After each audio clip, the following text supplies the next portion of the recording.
Assalamualaikum warahmatullahi wabarakatuh. Halo teman semuanya, apa kabarnya? Semoga teman-teman sehat selalu ya. Sudah lama kita tidak bertemu, karena sekarang kita hanya bisa kuliah daring. Kepada teman-teman semuanya diharapkan untuk apabila keluar dari rumah ikuti sesuai protokol yang berlaku agar kita tidak terkena COVID-19. Baiklah, perkenalkan nama saya Dia Yulia Foni. Saya di sini sebagai moderator sekaligus menjelaskan materi tentang middle class income customer Indonesia. Saya di sini bukan hanya sendirian. Saya di sini ada kelompok satu bertiga orang. Yang pertama itu saya sendiri Dia Yulia Foni. Yang kedua Anisha Triwahyuni. Yang ketiga yaitu Muhammad Radi. Tanpa ada pembukaan yang lama, baiklah dia langsung masuk ke materi yang pertama. Baiklah, dia langsung saja masuk ke materi. Dalam middle class income customer Indonesia, dari kelompok kami akan membahas 6 topik. Yang pertama yaitu pengertian dari middle class, yang kedua yaitu ciri-ciri dari middle class, yang ketiga yaitu indikator kelas menengah, yang keempat yaitu data jumlah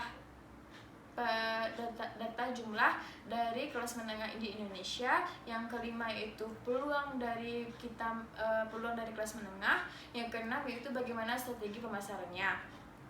Baiklah, dia di sini akan menjelaskan topik pertama dan topik kedua, yaitu yang topik pertama pengertian middle class. Pengertian middle class menurut Adelman dan Morris pada tahun 1967 dan Landers pada tahun 1998 menyatakan bahwa kelas menengah adalah kekuatan pendorong bagi proses pembangunan ekonomi yang lebih cepat di Inggris dan di daratan Eropa pada abad 19. Kelas menengah ini tidak mudah untuk didefinisikan karena kelompok tidak sesuai dengan mempresentasikan kelompok yang berbeda.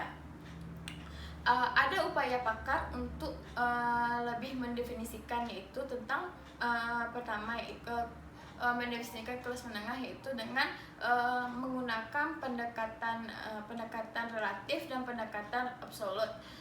Pendekatan relatif adalah di mana kelas menengah ini menurut okupansi yang baik dari sisi pendapatan maupun dari sisi konsumsi.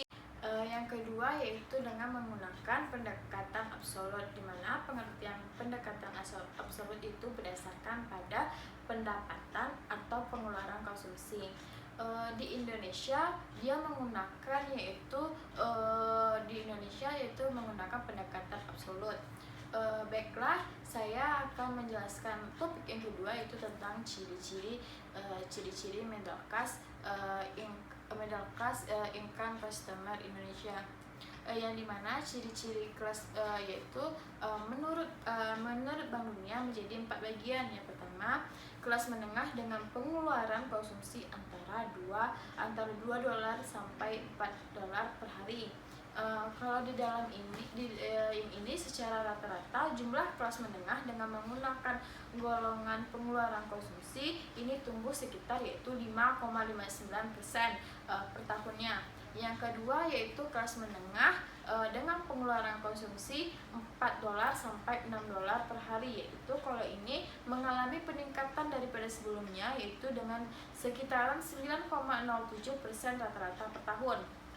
Kalau yang ketiga yaitu kelas menengah dengan pengeluaran konsumsi $6 sampai $10 per hari, yaitu ini semakin meningkat rata-ratanya dalam per tahun, yaitu 11,76%. Yang keempat yaitu yang terakhir kelas menengah dengan pengeluaran konsumsi $10 sampai $20 per hari, di mana ini juga mengalami peningkatan per tahunnya yaitu 15,34%. Baiklah, itu yang dapat saya sampaikan dari materi pertama dan kedua. Selanjutnya saya akan memberikan kesempatan kepada teman saya membahas tentang materi 3, 4, 5, 6 kepada Anisha Triwahyuni dan Muhammad Radi. teman-teman jangan bosan menontonnya ya sampai akhir. Baiklah, saya akan persilahkan kepada teman saya, kepada Anisha dan Radi.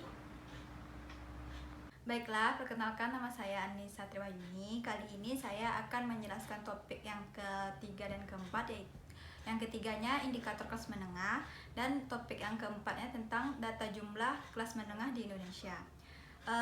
Topik yang ketiga, indikator kelas menengah. Indikator kelas menengah ini adalah yang mendorong pertumbuhan kelas menengah dan memberikan kontribusi yang lebih banyak lagi bagi proses pembangunan.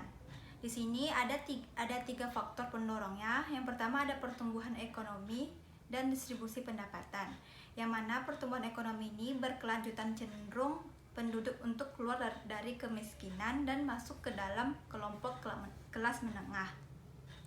Kenapa begitu? Karena pertumbuhan ekonomi berperan penting bagi pengurangan kemiskinan dan penambahan kelas menengah. Baik, selanjutnya faktor yang kedua ada lapangan kerja dan pendidikan. Lapangan kerja dan pendidikan ini memiliki dua faktor juga. Yang pertama ada lapangan kerja dengan upah yang stabil dan well paid dengan berbagi manfaat.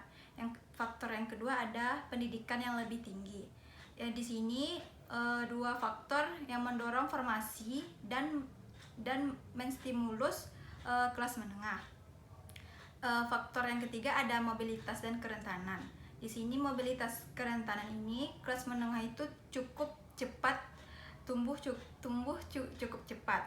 Namun ada bagian dari kelompok yang bisa dengan mudah berbalik menjadi miskin, terutama kelompok penduduk dengan pengeluaran sekitar $2 per harinya.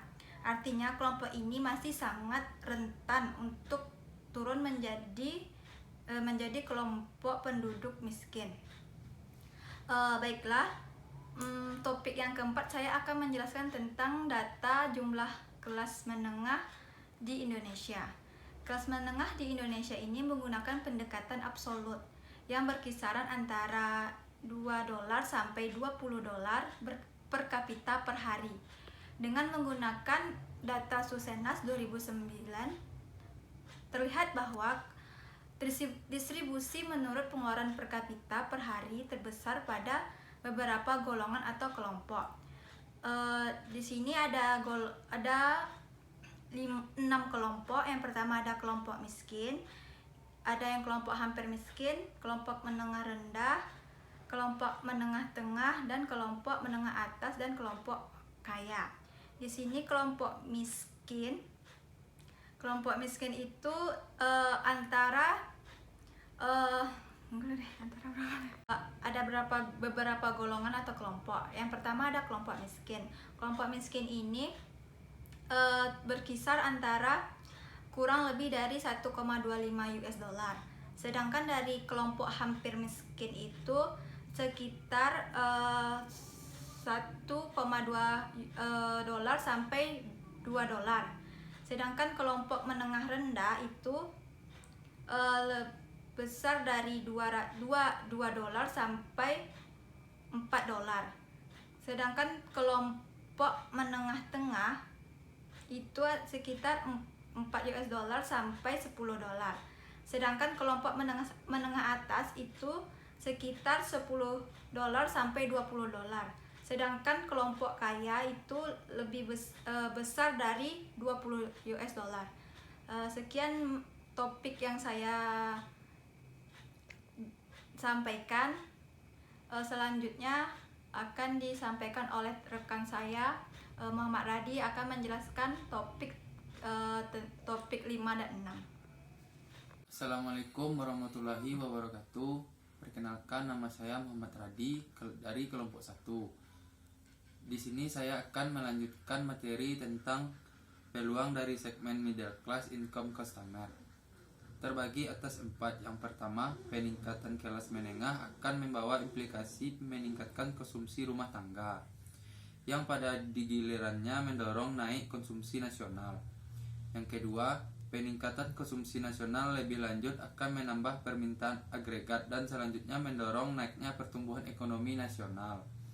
Yang ketiga yaitu pertumbuhan ekonomi yang lebih tinggi akan menambahkan daya serap pasar kerja atas tenaga kerja sehingga menambah jumlah angkatan kerja yang bekerja sehingga dapat mengurangi jumlah pengangguran. Yang keempat, pertambahan jumlah angkutan kerja yang bekerja dan berkurangnya jumlah pengangguran pada giliran berpotensi menambahkan jumlahnya. Materi selanjutnya strategi pemasaran untuk mendapatkan peluang terbagi atas 4. Yang pertama, kelas menengah memiliki hubungan demokrasi. Yang kedua, kelas menengah menyediakan wirausaha yang menciptakan lapangan kerja dan pertumbuhan produktivitas dalam masyarakat. Selanjutnya nilai-nilai kelas menengah. Yang keempat yaitu kelas menengah mendorong permintaan terhadap barang-barang konsumsi kualitas tinggi. Sekian materi dari saya. Assalamualaikum warahmatullahi wabarakatuh.